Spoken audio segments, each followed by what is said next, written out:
હવે જીટીયુ એ ડિગ્રીના એટલે કે બેના કોર્સ સાથે સંકળાયેલા આપણા જે વિદ્યાર્થીઓ છે કે જે અત્યારે 3rd સેમ અને 5th સેમની અંદર હોય છે અને એમને ડિઝાઇન એન્જિનિયરિંગ એટલે કે ડીઈનો એક ઇમ્પોર્ટન્ટ સબ્જેક્ટ આવતો હોય છે, તો કે એના રિગાર્ડિંગ એક પીડીએફ બહાર પડે છે કે ડિઝાઇન એન્જિનિયરિંગમાં જે તમારે એક રિપોર્ટ રેડી કરવાનો હોય છે, પ્લસ અલગ અલગ એવી લગભગ 5 થી 6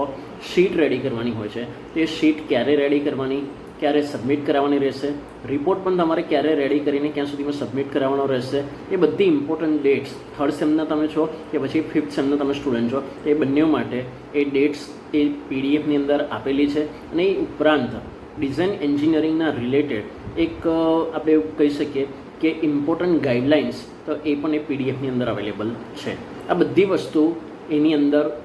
જીટીયુ પોતાના જે ઓફિશિયલ વેબસાઇટની વાત કરીએ તો કે એના પર મૂકી દીધું છે. અને તમને કદાચ ખ્યાલ ના હોય કે કઈ રીતે ચેક કરવું, તો તમારે ચિંતા કરવાની જરૂર નથી, કારણ કે ડિસ્ક્રિપ્શન બોક્સમાં આપણા વોટ્સએપ ગ્રુપની જે લિંક તમને આપેલી છે, તો એમાં તમે ખાસ જાઓ, જોઈન થઈ જાઓ, કારણ કે શોર્ટ ટાઈમ પીરિયડમાં હું ત્યાં તમારી જોડે એ જે પીડીએફ છે શેર કરી દઈશ કે જેથી તમને કોઈ પણ એવી ઇમ્પોર્ટન્ટ ઇન્ફોર્મેશન મિસ ના થઈ જાય.